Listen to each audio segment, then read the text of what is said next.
Good morning friends. GST platform के YouTube channel में आप सभी का स्वागत है। जी हाँ फ्रेंड्स, काफ़ी सारे लोगों को जीएसटी डिपार्टमेंट की तरफ से ईमेल्स भेजे गए हैं जिसमें ये बताया गया है कि आपका जीएसटी रजिस्ट्रेशन जो है वो कैंसिल हो गया है और कैंसिल होने के बाद जो सेक्शन 45 के अंदर फाइनल रिटर्न यानी कि जीएसटीआर 10 है वो आपकी पेंडिंग है, वो आपको फाइल करना है।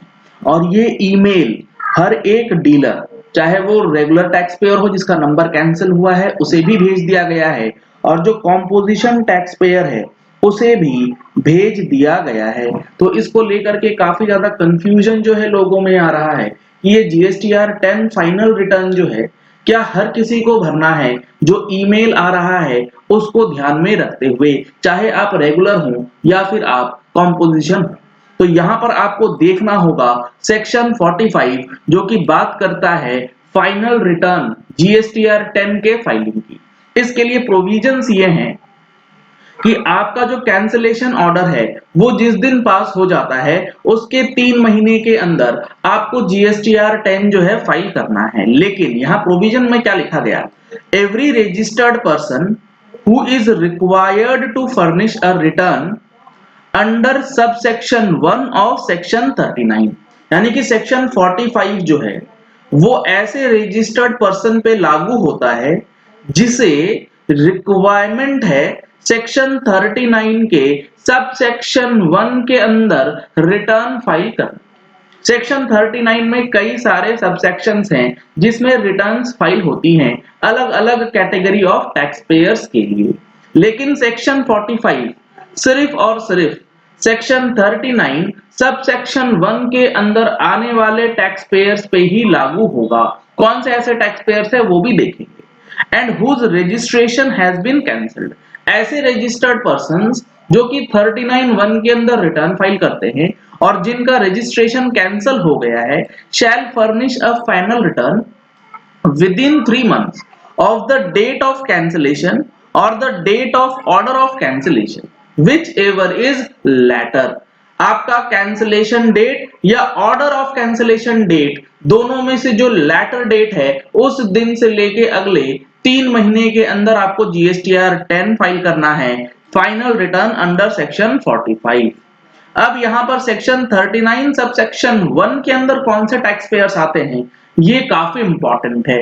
यहाँ पर आप देख पा रहे हैं सेक्शन 39 जो कि बात करता है फर्निशिंग ऑफ रिटर्न्स। इसका सबसेक्शन 1 सबसेक्शन 2 अलग अलग सेक्शंस दिए गए।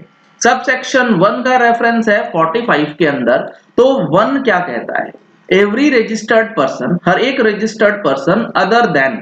अब जो लिस्ट आने वाली है इस लिस्ट में एक्सक्लूजन्स हैं कि 39(1) में इन पर्संस को नहीं फाइल करना है रिटर्न। कौन से, सबसे पहला है इनपुट सर्विस डिस्ट्रीब्यूटर। अगर आप जीएसटी में रजिस्टर्ड हैं as a input service distributor तो आपको सेक्शन 39 सबसेक्शन 1 में रिटर्न नहीं फाइल करना। नॉन रेजिडेंट टैक्सेबल पर्सन है तो भी आपको सेक्शन 39 सबसेक्शन 1 में रिटर्न नहीं फाइल करना। और a person paying tax under the provisions of section 10, ये सबसे इंपॉर्टेंट है। सेक्शन 10 डील करता है कॉम्पोजिशन टैक्स पेयर्स को लेकर के। तो 39(1) जो है ऐसे पर्सन जो कि सेक्शन 10 में टैक्स का पेमेंट करते हैं उसे रिटर्न फाइल करने के लिए नहीं कहता है। 39(1) कॉम्पोजिशन टैक्स पेयर्स पे नहीं लगता। जब 39(1) कॉम्पोजिशन टैक्स पेयर्स पे नहीं लगता है तो सेक्शन 45 भी कॉम्पोजिशन टैक्स पेयर पे नहीं लगेगा, क्योंकि 39(1) वाले टैक्स पेयर्स पे ही 45 की लायबिलिटी बनती है। अब यहां पर जो ईमेल आ रहा है उसका क्या करना है। अगर आप एक कॉम्पोजिशन टैक्स पेयर हैं तो अगर आपके पास फिर भी ईमेल आ गया है गलती से भी तो आप एक एक्शन ले सकते हैं, प्रिवेंटिव एक्शन, कि आप अपने प्रॉपर ऑफिसर को एक सिंपल एप्लीकेशन डाल सकते हैं कि हमने अपना रजिस्ट्रेशन कैंसिल किया था with effect from so and so date और हम लोग एक कॉम्पोजिशन टैक्स पेयर हैं। इसमें ध्यान ये रखिएगा कि लेट सपोज आपने ड्यूरिंग द ईयर 3 महीने रेगुलर में थे, 9 महीने कॉम्पोजिशन में थे कैंसिलेशन से पहले। तो जिस पीरियड के लिए आप रेगुलर में थे वहां पर आपको GSTR 10 फाइल करना जरूरी है। अगर आपका ऐसा केस है तो ध्यान से रख करके GSTR 10 फाइल कीजिएगा। लेकिन अगर आप पूरी तरीके से कॉम्पोजिशन में थे, कभी रेगुलर में नहीं गए, तो आप एप्लीकेशन डाल करके ये कह सकते हैं कि हमने जो है कभी भी रेगुलर ऑप्शन लिया नहीं था, हम हमेशा से कॉम्पोजिशन में थे, तो GSTR 10 हमारे ऊपर लागू नहीं होता है। सेक्शन 45 हमें मना करता है। और सेक्शन 39 के अंदर जो रिटर्न्स फाइल करने की ड्यू डेट्स होती हैं और जीएसटी के अंदर या इनकम टैक्स के अंदर जो हर महीने के चेंजेस आते हैं, वो आपको हमारी मंथली टैक्स मैगजीन में देखने को मिलता है। अगर आप लोगों ने अभी तक टैक्स मैगजीन का सब्सक्रिप्शन नहीं लिया है तो दिए गए नंबर्स पे कॉल करके, व्हाट्सएप करके आप टैक्स मैगजीन का सब्सक्रिप्शन जो है वो भी करा सकते हैं। तो अब यहां पर सब सेक्शन 1 जो 39 का कहता है वो सेक्शन 10 वाले टैक्स पेयर्स को बाहर करने के बाद बात करता है। और अगर आप देखेंगे तो सेक्शन 39 सब सेक्शन 2 जो है वो बात करता है कॉम्पोजिशन वालों के लिए, जिसमें बताया गया है कि registered tax payer paying the tax under the provisions of subsection 10 shall for each financial year furnish a return electronically in the state or union territory inward supplies of goods or services or both tax payable, tax paid and such other particulars in such form। यानी कि 39(2) में जो है वो return file करना होता है composition को, ना कि सेक्शन 39(1) में।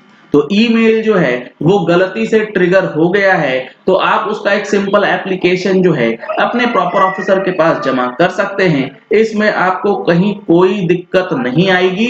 आपके ऊपर GSTR 10 लागू नहीं होता है अगर आप कॉम्पोजिशन टैक्स पेयर हैं, तो इस चीज की टेंशन लेने की जरूरत नहीं। चलिए इस वीडियो को यही एंड करते हैं। आशा करते हैं कि आपको ये चीजें क्लियर हो गई होगी कि GSTR 10 का जो ईमेल आ रहा है वो क्यों आ रहा है और उसका करना क्या है और प्रोविजंस क्या कहते हैं। अगर आपने हमारे चैनल पे फर्स्ट टाइम ट्यून इन किया है तो चैनल को सब्सक्राइब करने के लिए नीचे दिया गया रेड कलर का सब्सक्राइब बटन प्रेस कर लीजिए। साथ में जो बेल आइकन है उसे भी प्रेस कर लीजिएगा ताकि वीडियोस की नोटिफिकेशंस आप तक रेगुलरली पहुंचती रहें और जीएसटी से रिलेटेड हर एक अपडेट आपको अच्छी तरीके से समझ में आती है। Thank you and have a nice day.